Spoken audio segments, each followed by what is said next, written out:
Well, Mandy, so far in this new cluster, we've seen 128 cases, and the reason it's worrying is because it's the Delta variant, first identified in India, and it's known to be highly transmissible. And it started from a 75-year-old woman in Liwan in the west of Guangzhou, eating at a restaurant, and it's spread from there into a number of other districts. Liwan is the hotspot right now, but in the south, you've also got Panyu and Haizhu as well, and that's obviously prompted authorities here in China to act very swiftly. We've seen that any flare-up in China over the past year has been met with a very swift response. And so far, parts of Liwan have been locked down. No one can go in and out of that space. They even sent driverless cars into the area with supplies to help supply the area with food and other key goods as well. Some dining places have been shut down. Some have moved to only takeaway as well. And there's been mass testing on the streets of Guangzhou across numerous districts as well.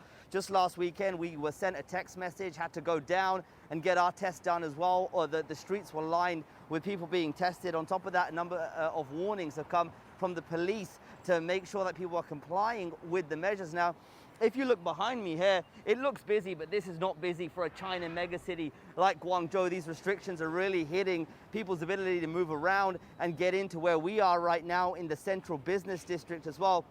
At the same time, authorities are moving very quickly to try and vaccinate the population here in Guangzhou. We got our second shot just yesterday. Lines were very long as people are panicked and trying to get their vaccines at this point. So certainly the current outbreak, because of the Delta variant, very worrying for authorities, but they're trying to move very swiftly to try and stamp this out and make sure the Guangzhou city and the Guangzhou economy gets back on track.